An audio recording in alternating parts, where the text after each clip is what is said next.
everybody. We've got a match with the A Link to the Past, All Dungeons, No Major Glitches tournament, Group O between TheSabin and oneup. And I'm joined by Ninnies and... Wow. M. Kostler. M. Coaster. I lost my notes. I'm sorry about that. Go ahead. Don't worry about it. Go ahead and take it away. Yeah. So, hey everyone, it's M. Kostler and Ninnies joining you for another edition of Legend of Zelda Link to the Past All Dungeons RMG tournament. We are well into the group stages. We got a great match coming up between TheSabin and oneup. Are you ready for this, Ninnies? Oh, yeah. I believe this is our number 2 and our number 3 runners from Group O. Group O is only a 3-person group with our top runner, Zelda, already getting their 2 wins in against these two opponents. So this is pretty much a winner gets in out of this group, if I understand correctly. So pretty eventful match, pretty hype match for everyone watching tonight. Oh, yeah, I'm pretty hyped. Both of these runners have really close to each other's PBs. I believe it's less than a minute between it, but as we know with some of these runs, RNG and then just clipping and all that stuff can kind of come up in here. So let's see how these runners navigate through this. Yeah, a little bit about the category itself. This is a major glitch run. It's a restricted major glitch run. This Legend of Zelda Link to the Past can be broken pretty wide open with all sorts of major glitches. But in this category, we're restricting some of the things that you can use in order to provide kind of a hybrid between the no major glitches experience and while still allowing you to sequence break the game, do things out of order, do a lot of fun stuff that we can do to really mess things up in this game. But however, we do got to deal with this, as always, Hyrule Castle escape sequence. Yeah, the first 2 segments of All Dungeons are very similar to a lot of different categories. There are some major glitch categories that they'll come around to these later or maybe even just pass them up at all, and those runs can be very, very short. But what's great about this is that we still get to see all the dungeons, as is the name of the category, but we also get to see the navigation with the overworld movement, because we'll be using a lot of really nice overworld glitches to forego some elements of the game that we have to get, such as we're not going to get flute in this run at all. Yeah. There's some items that you would normally be absolutely required that we just skip right over. But one thing that we can't really avoid is rescuing the lovely Princess Zelda from the dungeon of Hyrule Castle. The game is set up in a state, this rain state, which is really hard to deal with when we're trying to do other things. So really what we do in this category or any category where we need to navigate through the world in a semi-normal way, we have to go through this beginning section. And we're coming up on our first mini boss, the ball and chain guard. You want to talk a little bit about ball and chain? Oh yeah, ball and chain guard is a very interesting enemy. There's a lot of different strategies that we kind of go on from beginner to more advanced. Obviously, both of our runners here are advanced with the game, so they're going for the 6-slash method, which is basically trying to get underneath the ball and chain guard and then not spam the sword button, but we want to try to rhythmically slash the boss, because there's iframes, and we also need to make sure that we're not getting the enemy too far into a corner or a way where we're not going to have a good way to either get the key in good time or have to throw the boomerang and grab it.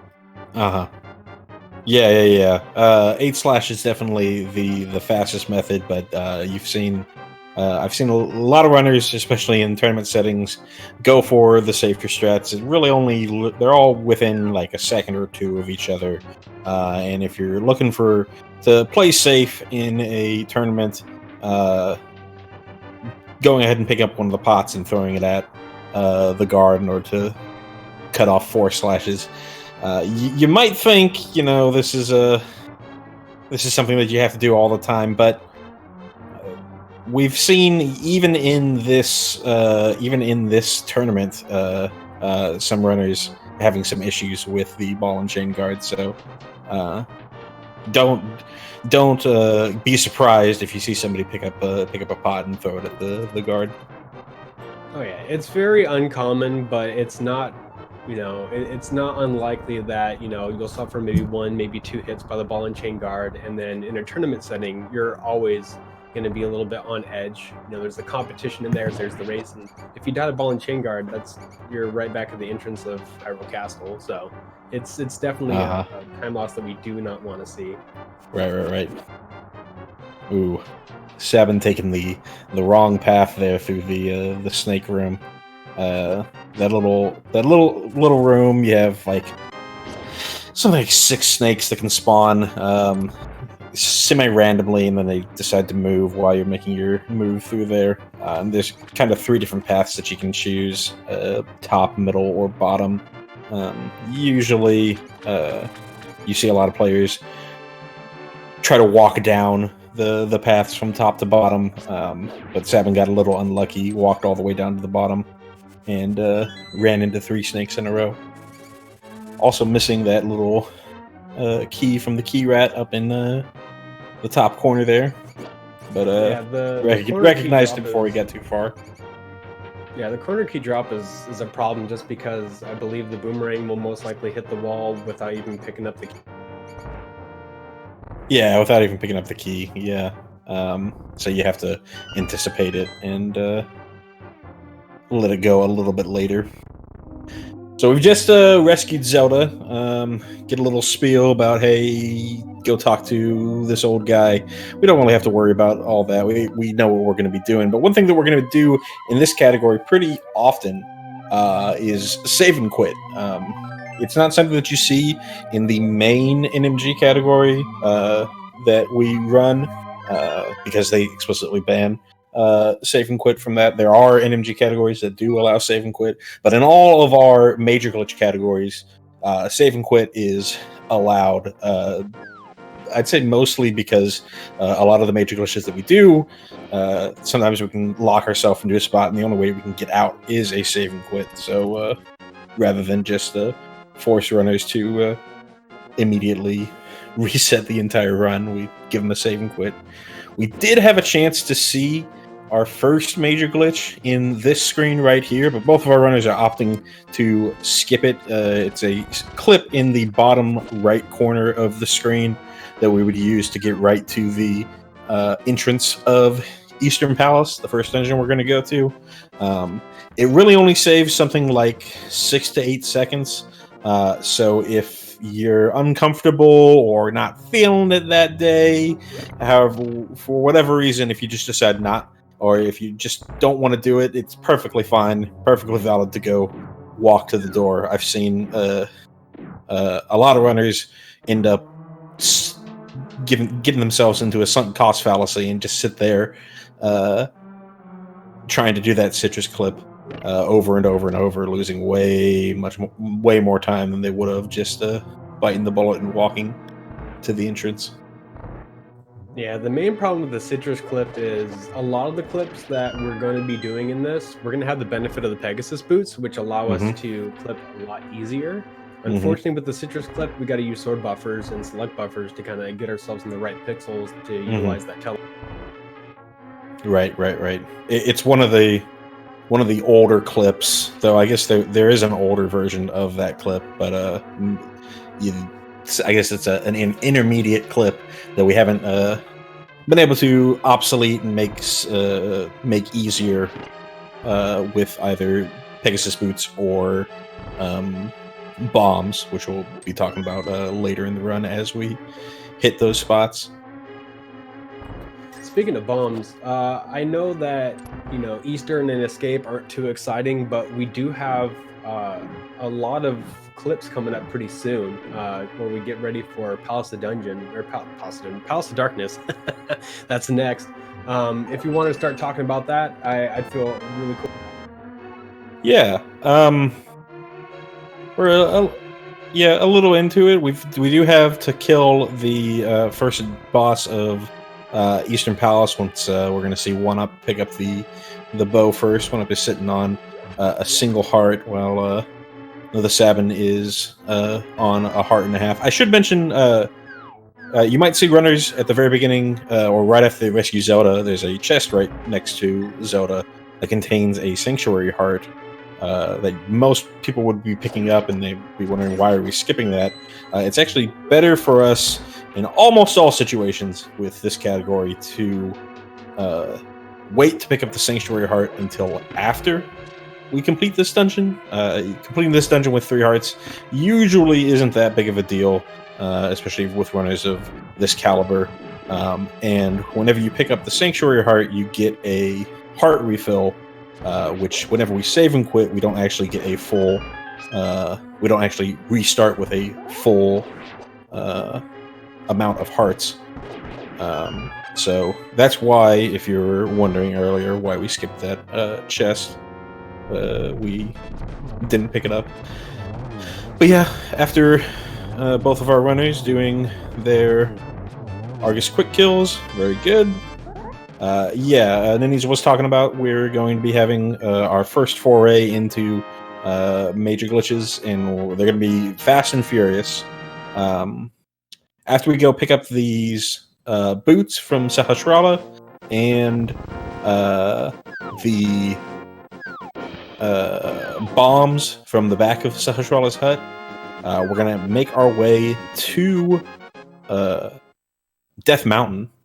But we don't actually have the ability to lift up the rock that is blocking our way.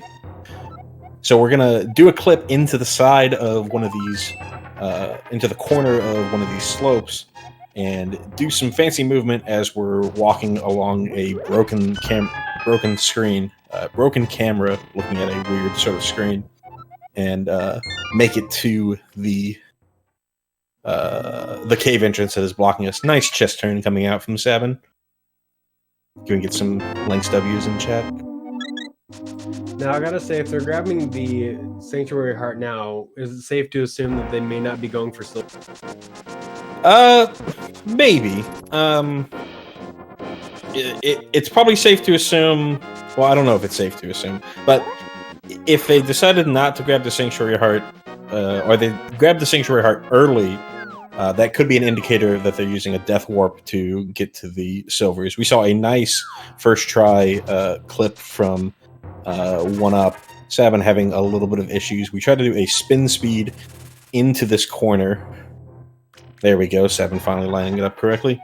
And then we make our way down a couple ledges that we can't actually see, and into the hole, or into the cave entrance that is just behind the rock. Back to the silvers, if they're going for a death warp, yeah, it might have been good to pick up the Sanctuary Heart earlier, because you would have one less heart to have to get rid of on your way to getting silvers.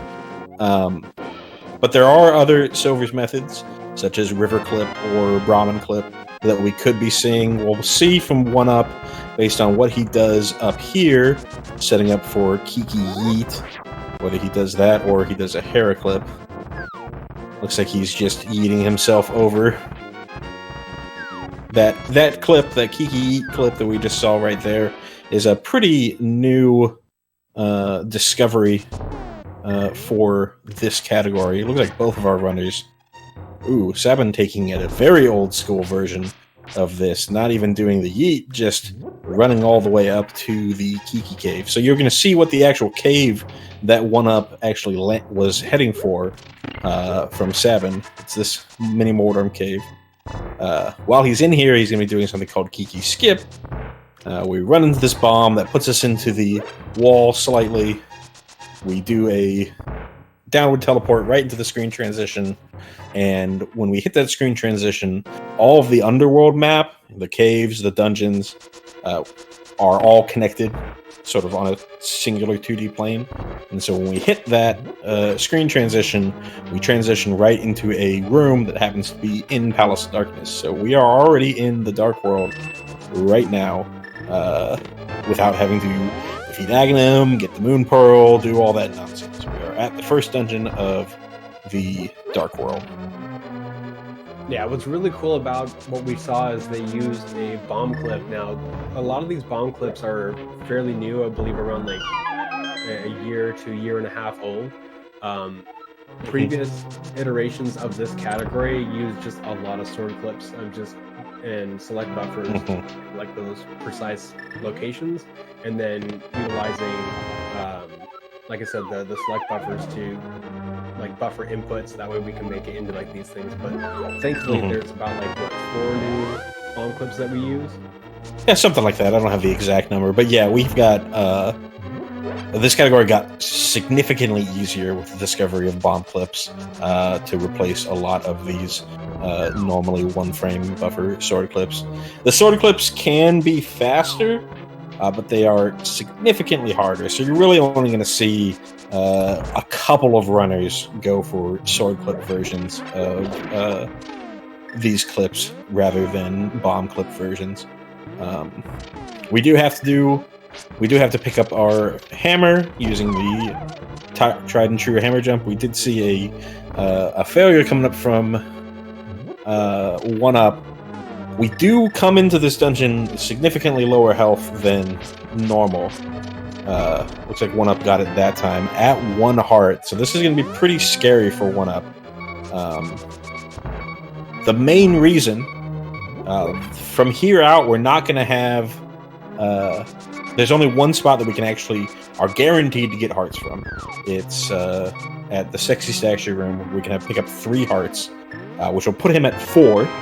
You might think, okay, he's got 4 hearts to work with, but the boss of the dungeon, Helma, smacks you for 2 hearts each. So really, even with oneup picking up all these hearts, he really only has 1 hit to give on the last boss. Or on the boss of this dungeon. So we should be keeping an eye out for what's going on with oneup.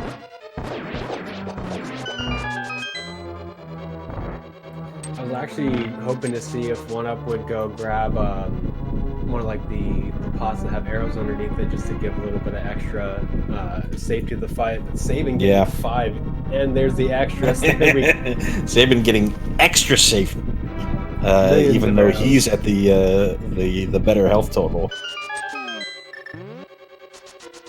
We're about to Helma. You want to talk a little bit about the Helma fight? Sure.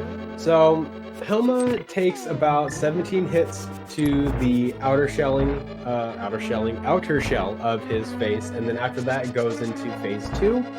During the first phase with the helmet on, he's only going to do 1 of 2 moves. He's either going to spit out a fireball; those explode counterclockwise from the first one that explodes, or clockwise from the first one that explodes, or he's just going to swing his tail around and then bring it down on you. After the helm brings, he can do both of those. A good trick to kind of notice when Helma's getting ready to do an attack is Helma will move 3 times and then prep one of the attacks.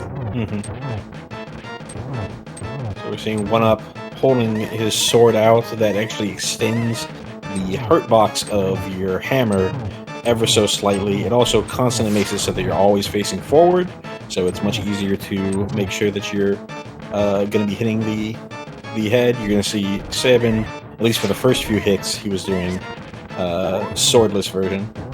Then we're going to see oneup move in. He did take 1 hit. He is at 1 more hit, if he both to him or the boss, but he does clutch it out at the end. Sabin having a little bit of trouble hitting that gem. Ooh, takes a hit himself, but he has 1 more hit to give. Ooh, gets hit by the tail. Going to be switching to those arrows that he picked up earlier, trying to finish him off, and there we go. Some pretty scary fights from both of our runners, but neither of them end up falling to probably the most often reset point of this category. there's a couple of real gatekeepers in this category. Helm is definitely one of them. I believe blind can be if you're struggling with the script that you do with it. But for most of the time, blind can be pretty good. It's the RNG of the enemies in the actual dungeon and how well you manage it. Because if you're going into the blind fight with like 1 or 2 hearts, that can be really nerve-wracking. There are other ones such as like specific clips. Doing mirror wraps or trying to get the mirror wraps, especially the first one that we're going to see later on at Ice Palace, a little bit too far, and that's a hard lock. Yeah, and hard locks, you can't save and quit out of those, so you just got to go all the way back to wherever you last saved and quit at. So, like, you could be losing entire dungeons that you had just finished previously if you get a hard lock. In the meantime, we're a little far away from most of the hard lock opportunities in this run. So in the meantime, we're actually going to make our way to the Tower of Hera. You saw oneup do a Hera clip, Sabin doing the same. We just click through that corner, just like what we did with the Kiki Yeet, but instead of flinging ourselves to the left, we're just going to plop and fall down on the right side, and that actually puts us right next to the entrance to Tower of Hera. Tower of Hera itself, pretty similar to what you're going to see in other categories. We still have to go through this interminable tile room to get through, to get the big key and make our way to the top of the tower. This would be an amazing discovery if we can somehow get past this and get to the key without using one of our banned glitches. But for now, we have to find our own little ways to pass the time.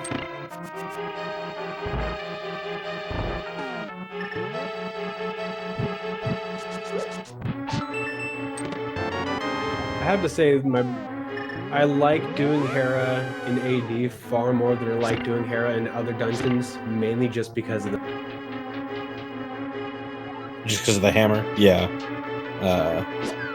Being where the boss of this dungeon, much less scary in this category compared to others. Only takes 3 hits with the hammer to clear that boss, and because we don't ever hit it, we hit it in basically increments of 2. Each hammer hit is essentially 2 hits with the fighter sword. We skip over the hit that would send it into its enraged state, so we never get that super fast move. Nice bomb jump coming from oneup to get to the Moon Pearl. We're going to see Sabin do theirs pretty soon. Got that heart for safety.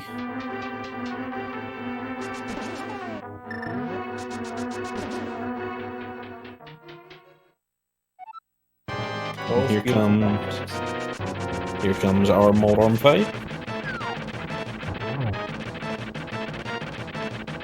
The one thing, I was just about to say, the one thing that you do get with the fighter sword is you can hold the fighter sword out and use that to sort of keep you from falling off the ledge. But without it, then as soon as you get hit, you really get flung across the battlefield, and you can get flung off the ledge, and then you have to restart your fight. So Sabin, with that fall from oneup, Sabin takes the lead back over oneup. oneup having some difficulty getting in for this last hit. Finally gets Moldorm to expose its tail. Yeah, I gotta say, the hitbox for the tail with the hammer is actually kind of generous when you look at Yeah.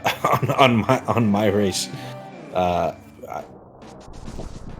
had to have been like completely on the other side of the room when I hit it with the tail.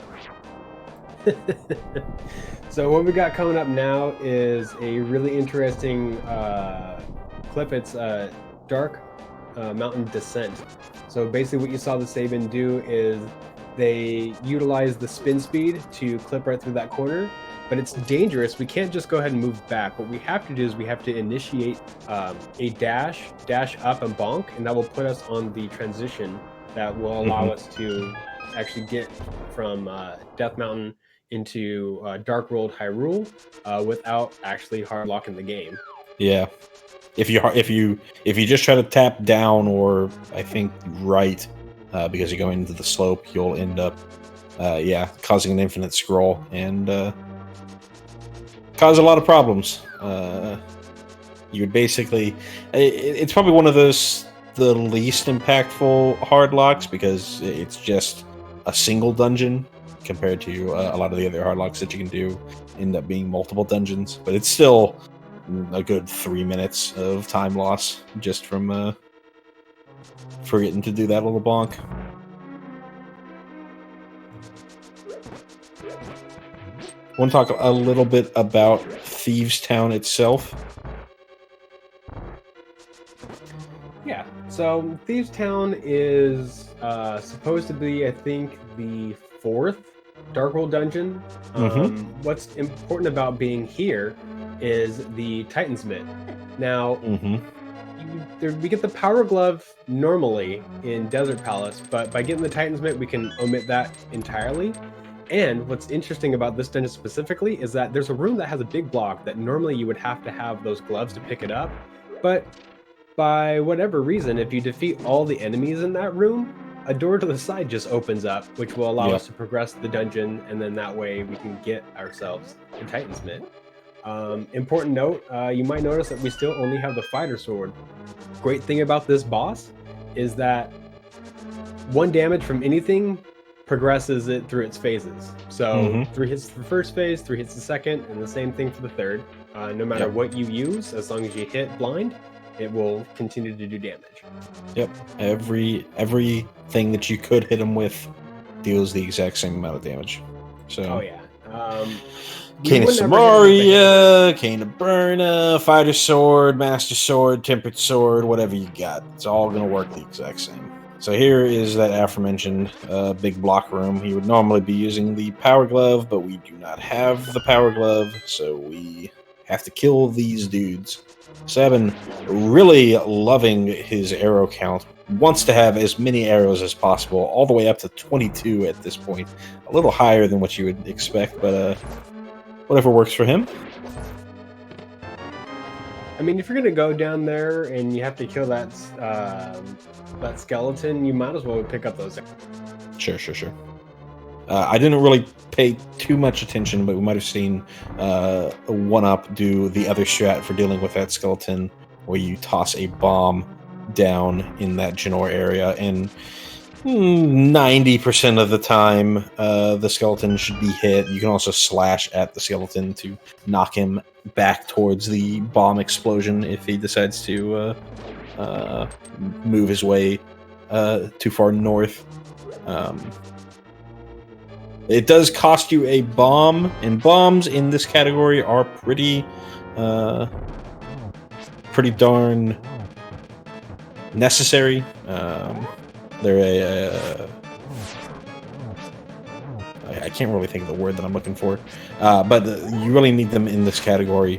So every time that you're using a bomb, you need to make sure that you've got the bomb route mapped out for you pretty well. Yeah, I was just going to say that bombs in this category are a very precious resource, and what's really weird about this particular category is that most of the time when you're learning a route for a run, you can watch videos and they'll show you where all these pots are. You usually don't have to pay attention to your bombs ever, but this one you can get pretty far and notice that, like, okay, well, how many more things do I have to use bombs for? Okay, I need like 3 more bombs. How many bombs do I have? 1. Okay, well, where am I going to get bombs? Yeah. Having a big knowledge of where your backups are, what you can do if you can't find any bombs. Is there any way that I can do this trick that I'm about to be doing without bombs? Is a very useful thing to pick up, especially in a racing situation where you can't just be like, oh well, reset. So what both of our runners are going to be doing now is just a little bit of maintenance that they have to do. We got to go pick up some money because unfortunately there's still 2 things that we actually have to get in this run. We have to get the ether and we have to get the flippers. So we need money for the flippers, and we need the book for the ether tablet. So along the way in this routing, we're also going to be getting ourselves an upgraded sword, a much-needed upgraded sword. Seen Sabin going for an old school version. We're going to see OneUp do, it's affectionately called the frog door glitch, because we have a frog and we have a door. We are very creative. OneUp's version saves about 20 seconds. Saves about 20 seconds, and it's not 20 seconds, 20 frames. However, you do have a possibility of soft lock into hard locking there. So, just like with the ball and chain guard earlier, some runners, even in this tournament, have had some difficulties with the frog door glitch. So if you feel like you're ahead or just don't want to risk things, it's totally fine to do what TheSabin did versus the frog door glitch. Are seeing also a very old school version of the blacksmith chain here coming from TheSabin. We're seeing from OneUp sort of what most newer runners do. They're really in a task situation. They're essentially tied. It's just the version that Sabin is doing is harder to task out. Ooh, we got a nice fence dash coming out from Sabin. Or it's harder to do an RTA and get the exact same amount of time. Let's see if we get a fence dash. Ooh, we got a bailed out fence dash. Did not feel like they had it, and I think they actually did. It looked like they were actually sliding around that fence, but decided not to risk it, and gets their comeuppance for not just YOLOing the fence dash by getting a skull bush right outside of the sea house. Comeuppance, you say? Oh! Okay. We're good. That could have been very scary. Coming from OneUp, almost fell into that center hole. Puts you into a room. You can get out of it, but it is a pretty significant time loss had you fallen in there. Both of our runners doing an excellent job in the second worst room in the game. The mummy statue. Probably the worst room in this category. A lot of things can go wrong, but both of our runners pulled it off nicely. You always feel good when you get the stuck mummy, though. Yeah, stuck mummy is good. Though, if one green ham were in this chat, he would tell you that the stuck mummy is a false prophet. Apthy Duck doing his best green ham impression.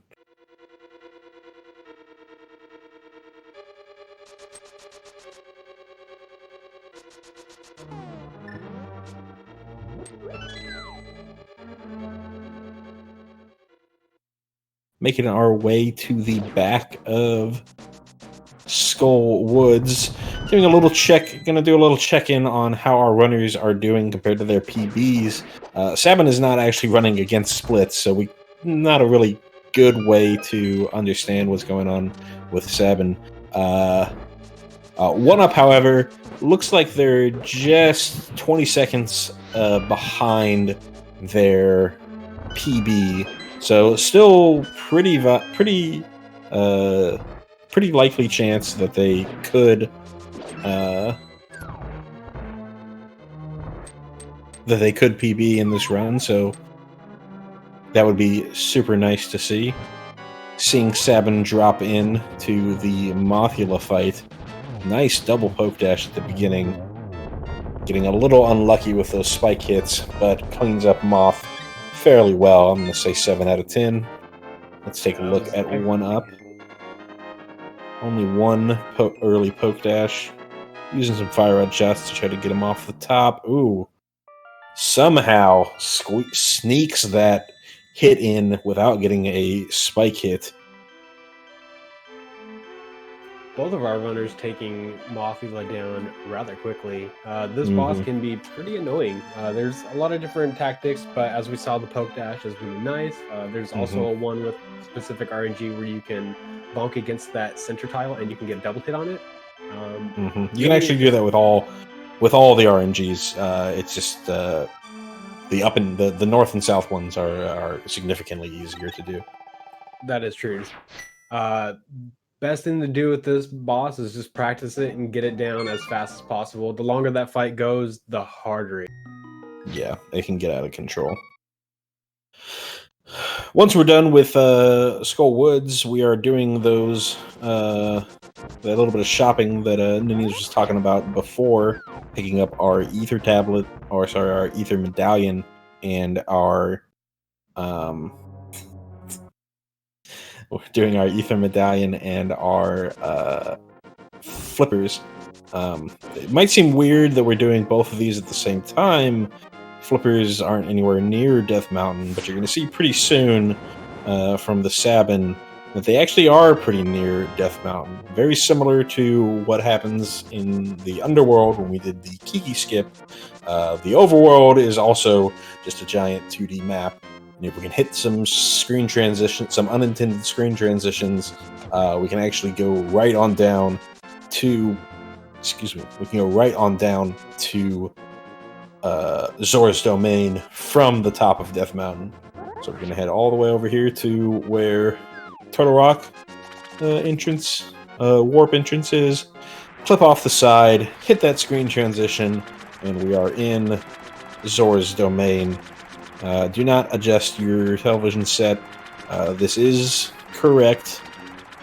Because we were on the Death Mountain when we transitioned down here, it still has the tile set loaded for what Death Mountain would have expected.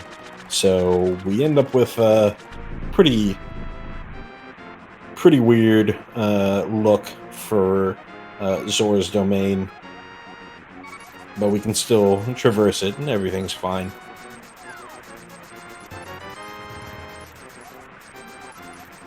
So now with this shopping out of the way, it's time for our longest single segment. Desert Palace, Misery Mire, Swamp Palace, and Ice Palace are all done without a save and quit, hopefully in between. Right, yep. What's so crazy yeah. about this is just the amount of overworld clips that we have. First, we're going to be doing a fluteless clip into the Mire area. From there, we're going to access Desert Palace and take care of almost everything there. We're going to be skipping the gloves, though. So it's nice to see Sabin doing this. This is the more safer route. All of the different things you can do here. There's a bomb clip. There is a spin speed clip that we can do. We'll see what oneup wants to do. Okay, he's heading outside as well. And he is also just foregoing all the clips. They really only save you something like 4 seconds, 2 seconds, depending on which one you do. So again, just like a lot of the other stuff, if you're uncomfortable with it, either just generally or that particular day, you might as well just take it easy and do the other versions. Once again, do not adjust your TV screen. This is how the game wants to try to load it. Misery Mire is raining, but the game wasn't really set up to start during the rain, so it kind of gives you this psychedelic flash going on. That'll be gone pretty soon when we head back to the Misery Mire area, so don't worry too much. What's really cool is how fast we can really do these dungeons when we're like entering them halfway through, or in some cases even literally at the end of the dungeon.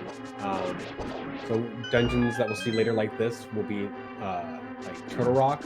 We literally enter at the second or the third to last room of it, and it's just these light world dungeons go down so quickly, and they're over in a blink of an eye, really. Right. Yeah, because we entered in through the back of the front half, I guess that's a way to describe it. When we go backward through that front half of the dungeon to get the big key, we can just mirror to where we entered the dungeon from to get right on back to the back half. And I just said front and back and back and front a lot of different times, and I know everyone is confused. Well, if you're confused or slightly interested in learning this, there are notes. Notes done by many people in this community. They put together fantastic notes that if you're curious about learning some of these or want to do the run yourself, you can go ahead and check those out. Helmus or Bot, you can go ahead and type in ADTut and get those notes for yourself.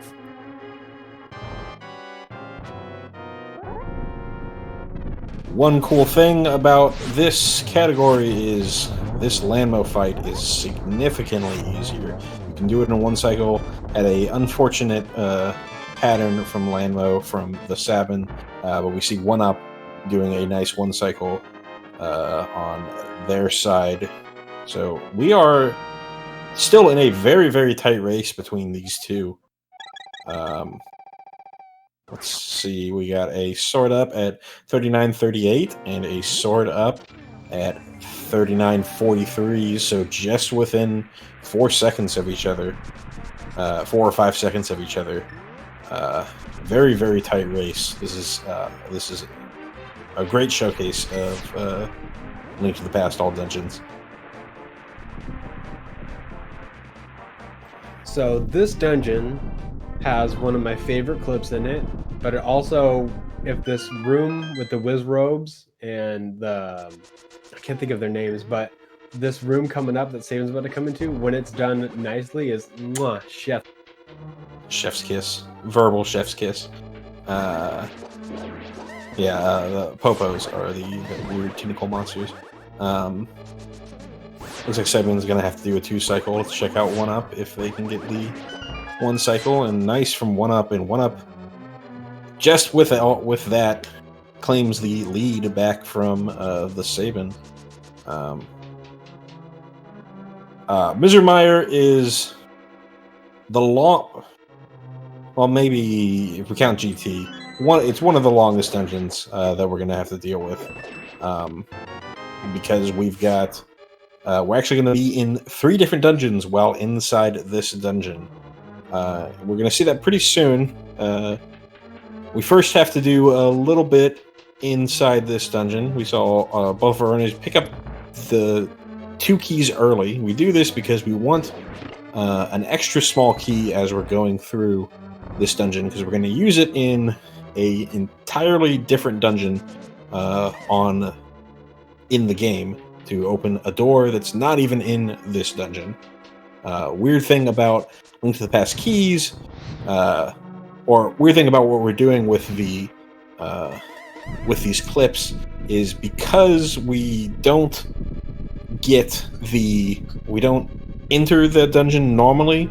We don't set the dungeon ID to a new spot, so it basically thinks that all the doors that we're going to be going to, even though they're in other dungeons, are still Meyer doors. So we'll be able to use this key to open a door in Swamp Palace, which will allow us to get the hook shot. But you might be asking, Swamp Palace, how the hell are we going to get to Swamp Palace while we're in here? Well, both of our runners are just about to show you. We're going to head all the way back to the torch room that we just went through in order to get our big key. We're going to probably see both of our runners do the nice dodge there from oneup. We're going to probably see both of our runners do the bomb clip version of Meyer to Hera. So right here, we bonk against this wall for a nice setup, toss a bomb to the side, run into that bomb, hold in the opposite direction of the slope, and now we are in a room, a weird little room that happened to be in Tower of Hera. When we go through that portal, we are back up in the floor just below where Moldorm is, and we are getting ready to do our second. Yeah, that was a nice stop from Sabin. Both excellent first try Hera to Swamp clips. Do another bomb clip into that slope. Both of our runners get it off smoothly.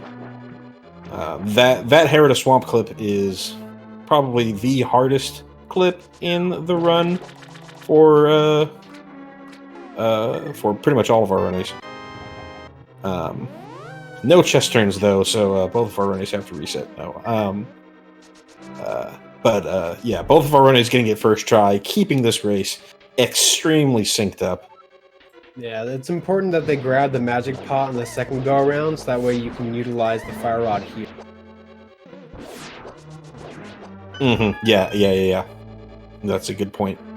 It's like one Popo got away from one up though. Yeah, pretty unfortunate there from Popo, from one up.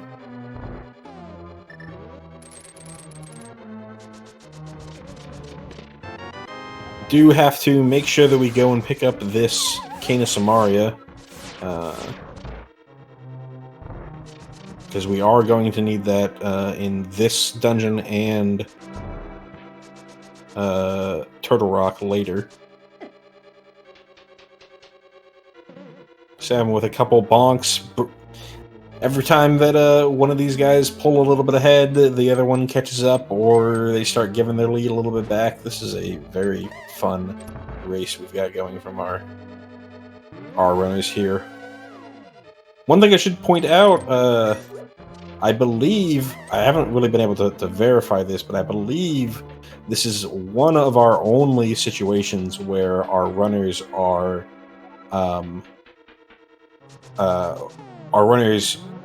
had we done reseeding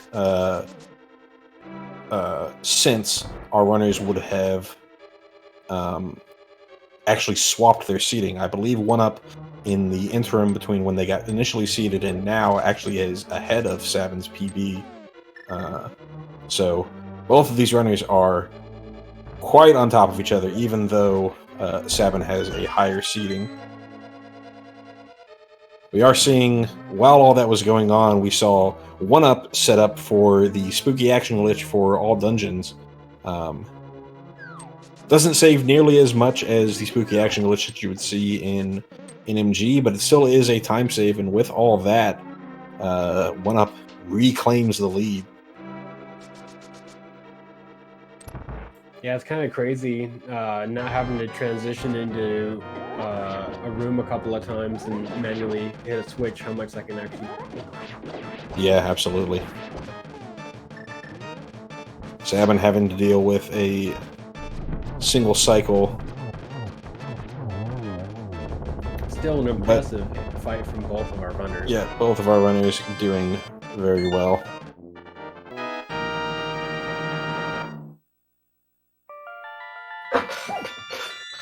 Yeah. This dungeon has been quite a back and forth from our two runners. Looking at the times, looks like one up actually golded his last split in Desert. So still about 20 seconds behind their PB. But we'll see if this changes anything on their PB time. Sabin, once again, not running splits with this, so can't really tell from them. Interesting. We're seeing a save and quit exit from one up to get out of Mire. Both of our runners doing a save and quit exit. Interesting. You can escape Mire because we don't have the flute. We could see our runners do a clip to escape Mire, but we can also, at the cost of I think 20 seconds or so, we do a save and quit. One thing that save and quit does do is, should you go for one of the mirror wraps or the Ice Palace mirror wrap and hard lock it, you're not going to lose all your time in Desert and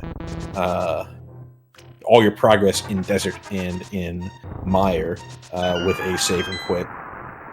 Yeah, that was my thought as to why they had done that. When I saw one up do it, I was like, oh, that's interesting. And seeing Sabin do it means that at some point, I guess, there had been like a thought in their heads of like, okay, well, this is how this Myra is going.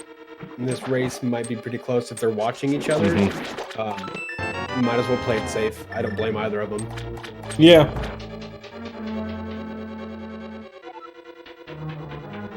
Maybe this is just something that they're more comfortable with compared to the other clips. There are safer versions of the Myra exit clips. But yeah, like other Tom said in chat, this is definitely the safest of these strats.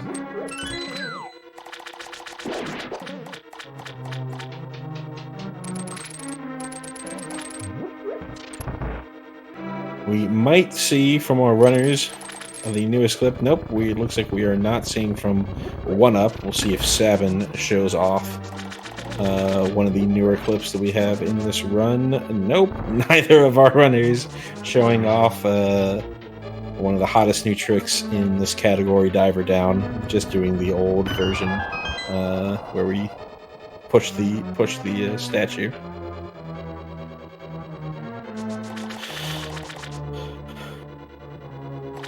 There is a way to bypass having to drain this water level here in Swamp Palace, and bypass having to push the statue out of the way. But if you're not comfortable with doing it, just do what you know. It's actually kind of interesting. Had one chosen to do it and the other didn't, it could have could have easily more time between our runners. Yeah, once again, swung a lead or increased a lead.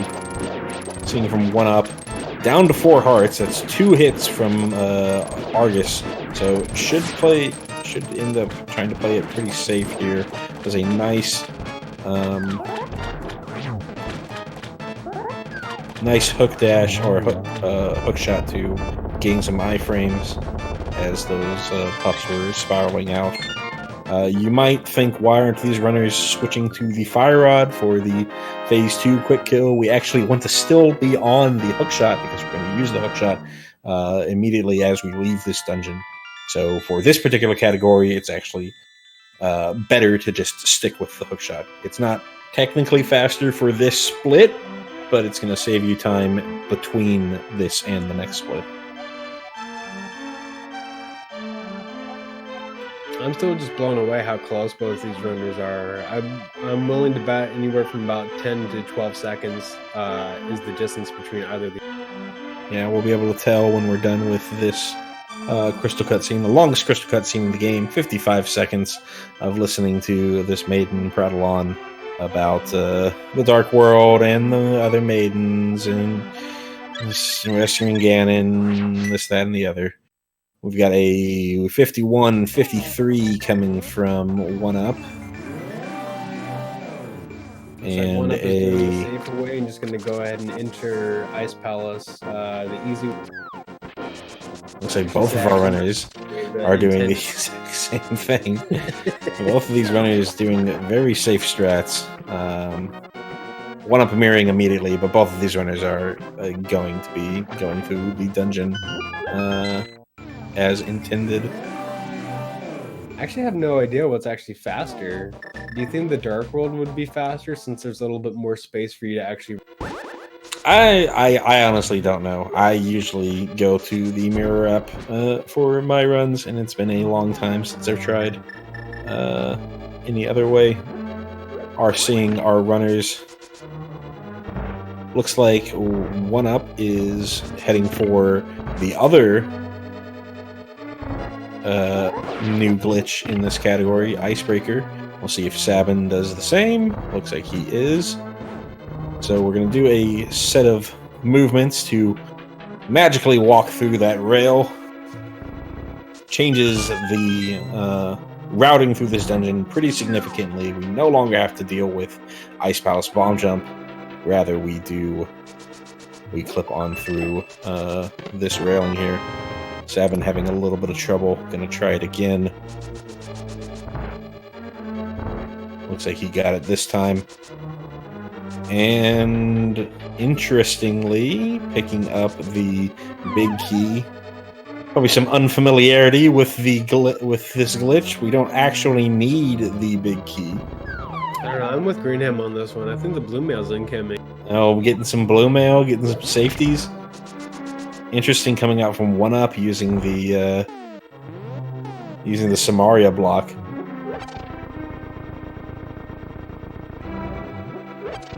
Oh, Ham bringing in some scouting reports.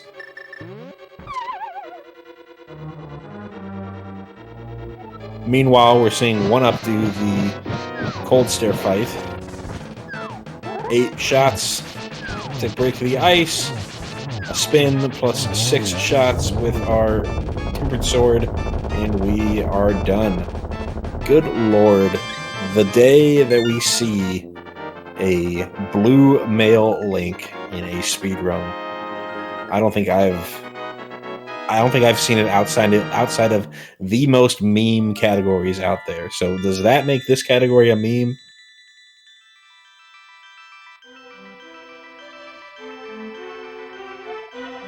If it is, it's probably one of the hottest memes around. Good job on TheSabin not throwing that fire rod out. Takes a couple shots, puts that blue mail to use.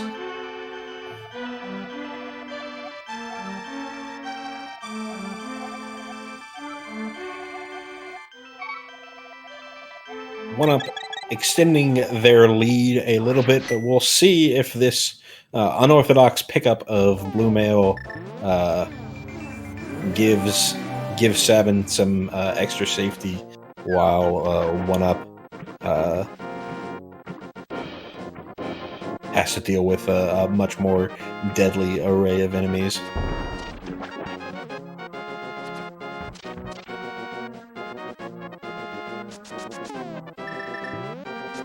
So it looks like oneup going for a traditional ice rod. Dropping that bomb just for some safety. He just saw that there was a crab in his way and decided to bail out. Yeah, not like oneup to flaunt bombs, but you definitely don't want to plant a bomb, pick up a bomb, and then get yourself hit by a crab only just to lose. Yep, absolutely. Let's see if TheSabin does anything different. Does any of the other versions of this glitch or this trick?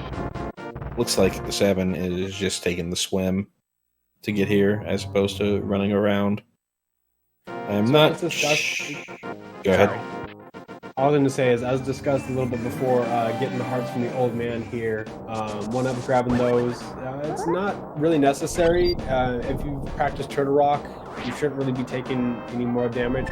Ooh, unfortunate from oneup. But the real danger is just the laser on the bridge where we had to get our first small key after this clip into Turtle Rock.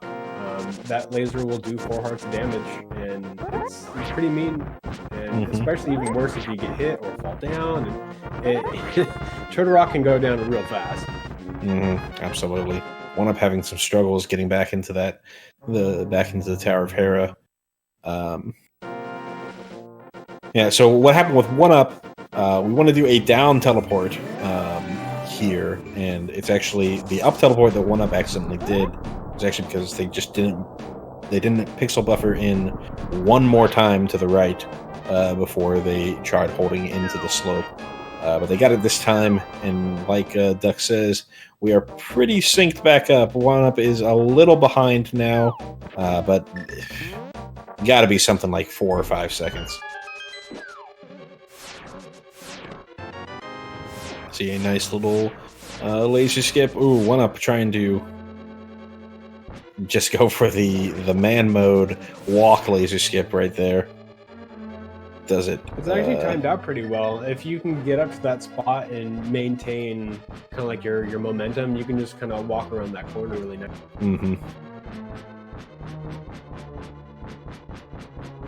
And like Nini's was saying earlier when discussing Desert Palace, this is another dungeon where we basically go backwards through it.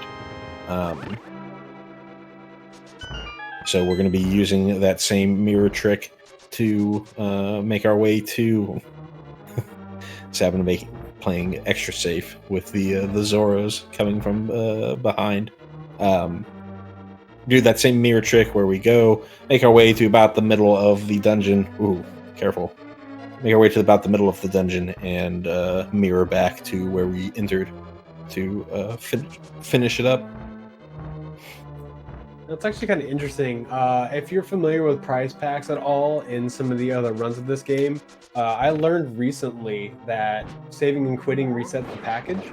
So when you kill this Pokey with the 2 drops, you have a pretty high chance of getting yourself a fairy, as OneUp just did. Mm-hmm.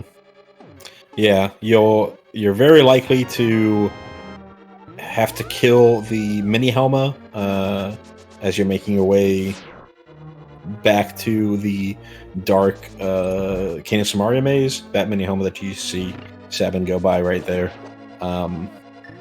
That's also on the same prize pack with the anti-fairy, or sorry, the fairy drop.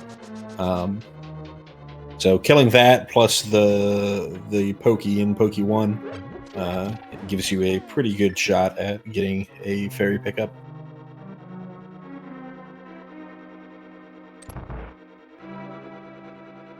Both of our runners making their way into Trinex, seeing a front door Trinex from TheSabin, front door Trinex from OneUp. What are we have an interesting collection of strats coming from both of our runners.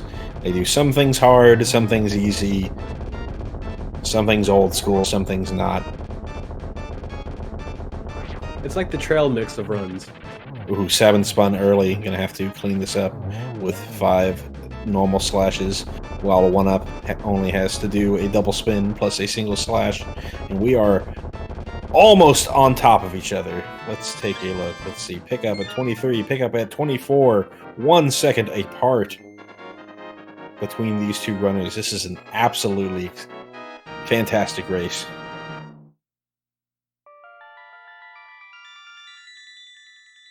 So we have just 2 more dungeons left.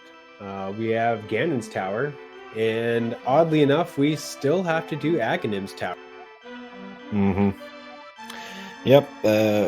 Part of the game, for some reason, decides to consider Aghanim's Tower to be a dungeon. So part of the rule set that we're doing here is we said all dungeons, so we're doing all dungeons.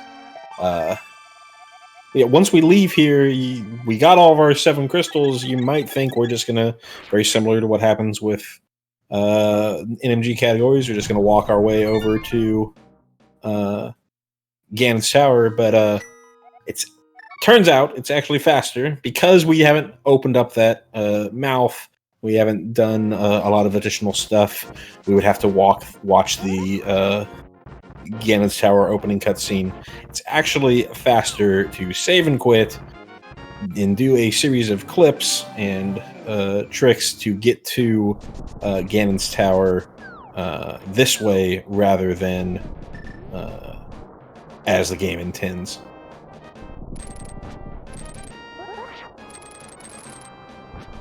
So our runners setting up a clip here. OneUp having a little bit of trouble, but gets it in himself, and we are in Ganon's Tower. Likely going to see both of our runners pick up this small key here. Ooh, OneUp skipping that small key. We need 1 additional small key before we get to the top of Ganon's Tower. For this category, you're most likely going to see runners either pick up that torch key or the mini Helma key. So we saw TheSabin pick up the torch key. We're going to see what OneUp decides to pick up in their moves. Did see that OneUp decided to talk to the old man to get a refill in this dungeon as well. TheSabin, however, with their blue mail, figured that the extra damage resistance is going to be good enough for them. One thing that was pointed out in the chat is one of the flaws with the damage resistance model is there are a lot of things that you can take damage from in this dungeon that is static no matter what you're wearing. Green mail, blue mail, red mail, it's always going to be 1 heart. Any type of environmental damage, that's things like spikes, laser beams, stuff like that, is always going to do 1 heart of damage no matter what you're wearing. So it's still going to help him in some spots, but we'll see how everything goes. Both of our runners setting up for the Ice Palace, or the Ice Armor's quick kill. Good fights from both of our runners. Ooh, a little unfortunate from oneup. Shooting a little slow on that last shot. Did clean it up nicely, though.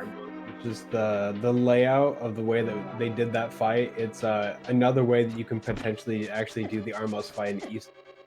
Yeah, exactly. That's very true. Let's see, both of our runners doing the NMG version of that spiked 4 room. SabIn having some difficulty dealing with these mimics. oneup with that difficulty taking the lead. A very nice Mimics 2, however, from TheSabin. Gets him the lead right on back. So, just like as has been for this run, lots of back and forth.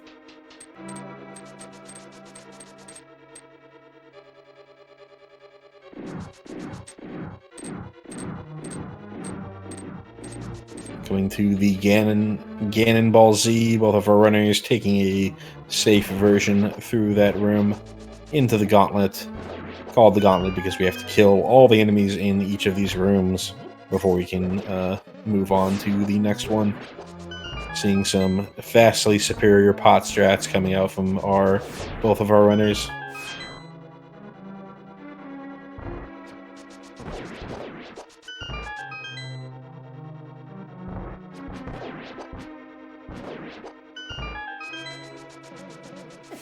Arrow strats in G5. Meanwhile, we're going to see some fire rod strats coming from oneup. Refighting Landmo. We are going to see a 1 cycle this time from TheSabin. Ooh, taking a hit. Unfortunate with the extra Medusa in the way.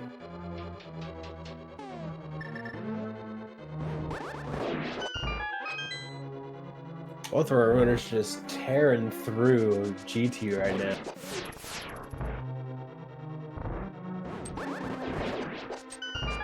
Yeah, I can see some nice Wizorb rooms from our runners. Just crossing the Fusda Bridge. Shout out to Fusda.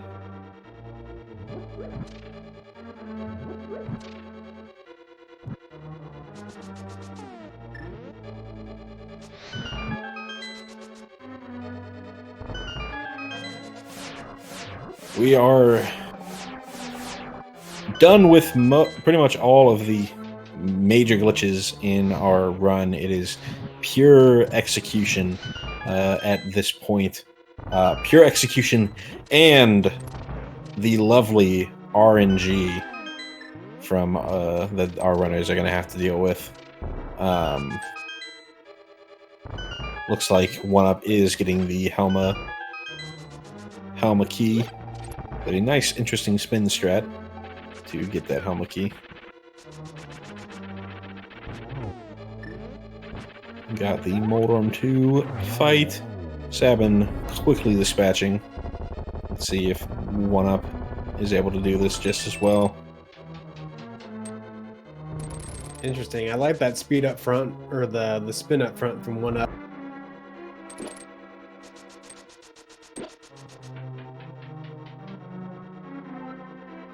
We are on our way to the Aghanim 2 fight.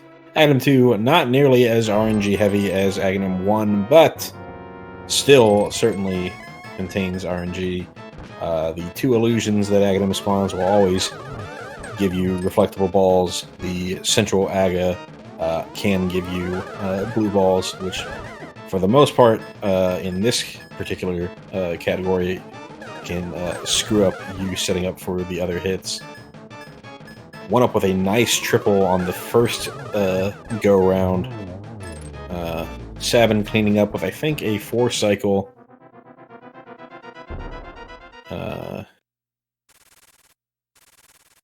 And it looks like a 3-cycle from One-Up.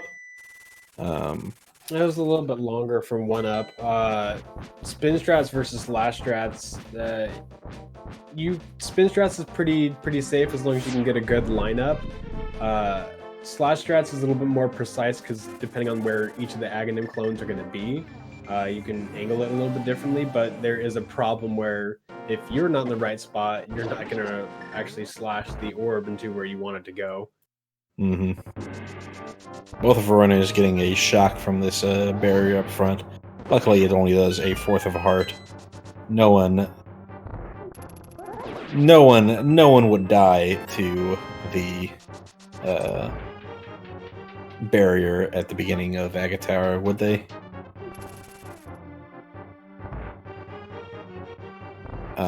In our way through Aga Tower itself, though, we are seeing our runners utilizing the fire rod. Nice chest turn coming out from TheSabin. Get some likes W's in chat.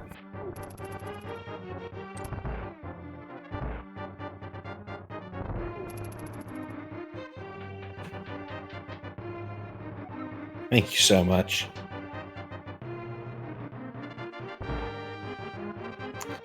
It actually is possible to die.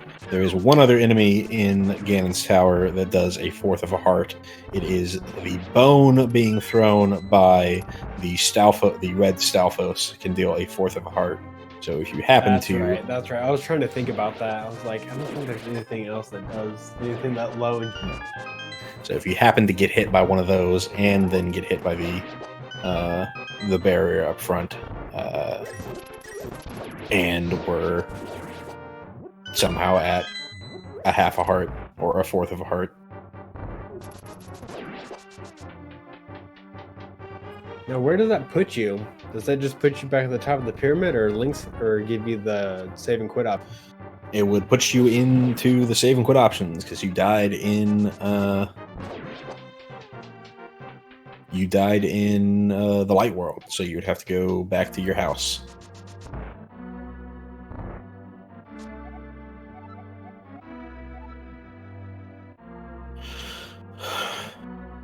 Looking like our runners using some different strats through the COP room.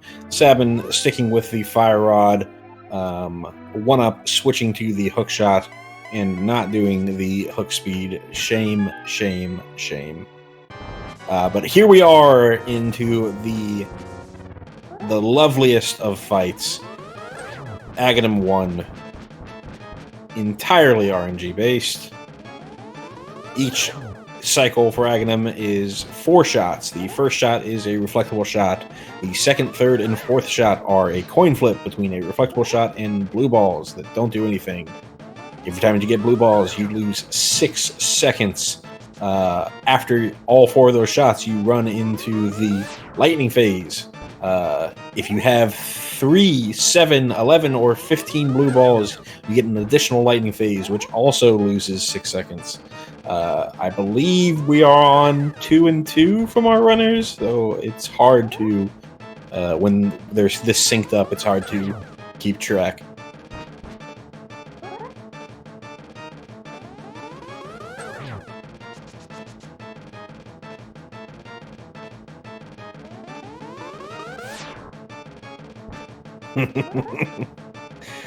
It looked like Sabin got a fully clean second round. So yeah, 3 for Sabin. We'll see what One-Up has to deal with. Well, I'm thinking they might have gotten 1 more for 4, so that means they have to... Yes, they had to sweat that out, but they are only 1 blue ball behind.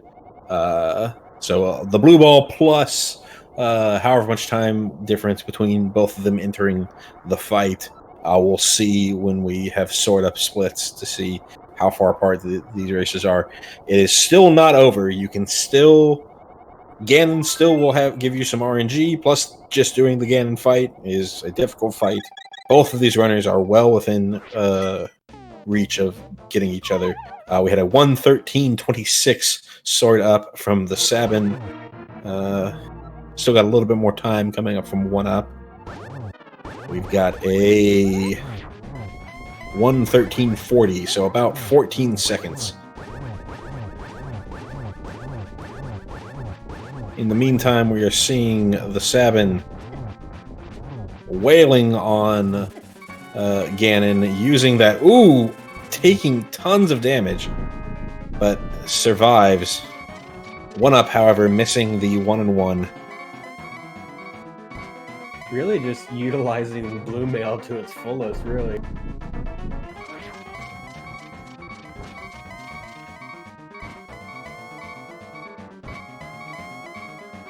Ooh, and oneup not getting the 2-in-1 either, having to deal with 2 cycles of each of the first 2 phases. Have one final glitch, the torch glitch. Sabin just guaranteeing it with a spam of the lamp. Still is in pretty heavy danger. These fire bats are only going to do 1 heart to him with the blue mail, but any false moves, hugging Ganon, still could pull.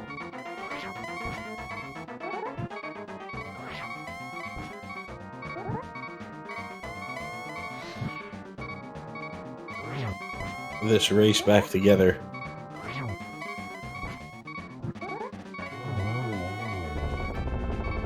And Sabin finishing it off.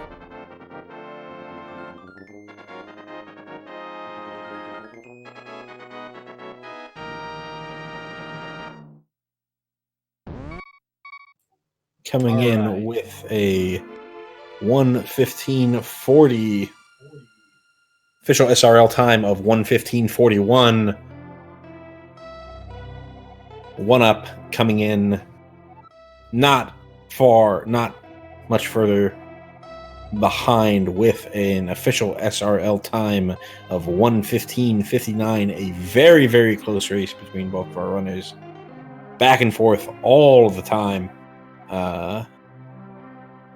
Throughout a little worse RNG for oneup, but I wouldn't call this something that RNG decided. Sabin clutching it out in the end, especially with that Ganon fight. Yeah, it's insane. That entire mire was just, that dungeon alone was just so insane, with the sync ups, the like half-second lead change. Yeah, absolutely. I am not actually in SRL, so I assume we're trying to see if we can get our runners in for some post-match commentary. Yeah, they should both be in soon. Cool deal. Looking at our runners' times. See, TheSabin, this might actually be a PB from TheSabin. Got a 1:15.40. His SRL time, his SRC leaderboard time has got him at a 1:15.50, so it might be a 10-second PB from TheSabin. We'll have to ask him when he pops in.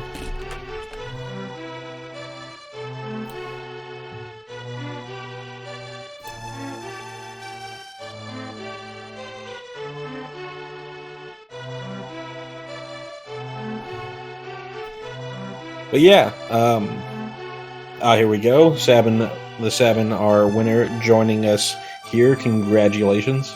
Hello, thanks. GG, Sabin.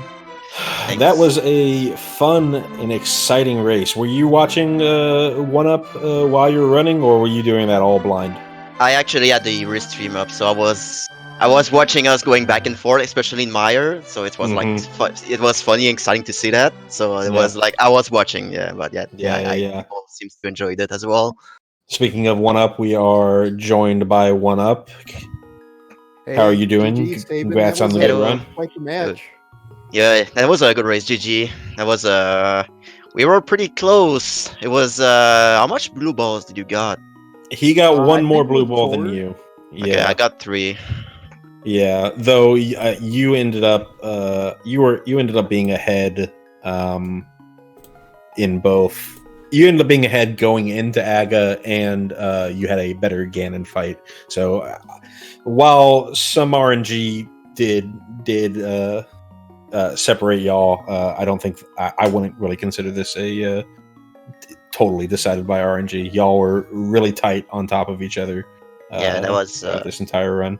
I was watching the race Yeah. stream and was like, all right, this is one of those races when it's gonna be Aghanim that's gonna decide who wins and you lose. And apparently, it did not. It more well blue balls for one of it, but that's not why. Mhm. What's the cause of it? Yeah, What's I good? was kind of glad it worked out that way because, yeah, glanced heading into Aga and saw that Sabin was ahead of me. And I'm like, oh, I really don't want to like win just because I get more blue balls or something. So Yeah. I was actually kind of glad that I had pretty much the same number of blue balls, one more. I almost Nintendo hovered really Moldorm did 2 as that. well, but I was like, I'm not gonna risk it. What were you gonna ask, Ninnies?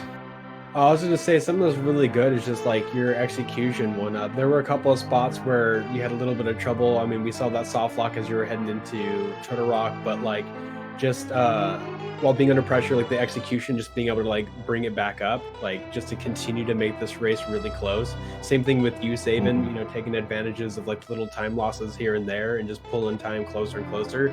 Like I don't like to watch a lot of runs afterwards, like the races, but this one I would absolutely love to watch again. It was just so fun to watch.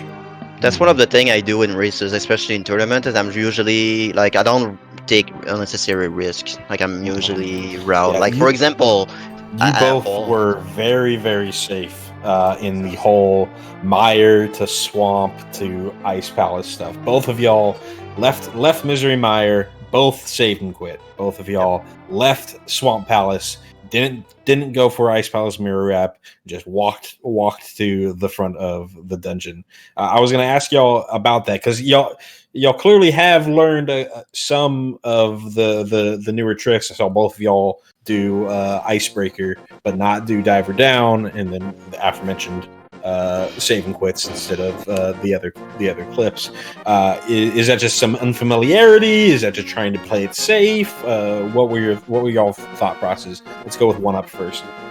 Yeah, so I wasn't feeling like super comfy really at any point during that run. Even like I practiced both the TR climb and the Mire exit teleports a few times before the match, and I think like the Mire teleport I was like 3 out of 7.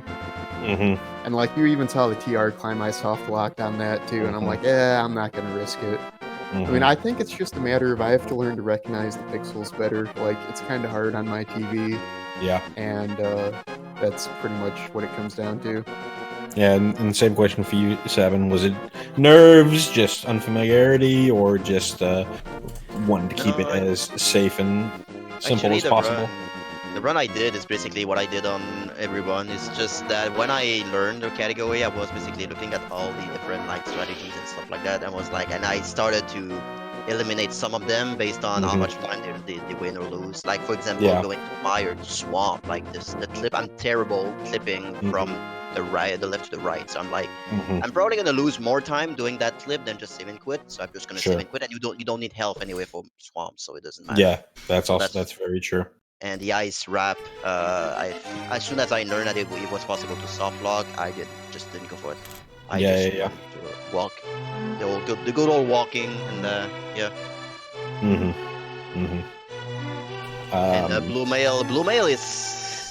Yeah, I did. Nice. I had to ask you about blue mail. You took like 12 fire bat shots in the Ganon fight, right to the face, and that blue mail saved your butt. I use the blue mail. Well, I pick up the blue mail, but I don't talk to the old man at all. So that's why the TR is like I don't die on TR and Ganon's tower as well. But Ganon, Right. I just don't even use use the hookshot at all. I'm just You just face taking the tank. damage, and I don't care. Like Yeah. I can take it. So Yeah, I take yeah. more damage than I wanted though.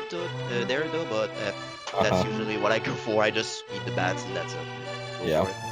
Yeah, I think you're probably the only one I've seen who's taking the blue mail safety. So that is definitely something I'm going to be looking out for more. Let's see. Can't really think of anything off the top of my head. Were there any parts of y'all's runs that you were happy about? Think that you could have done better, or anything like that?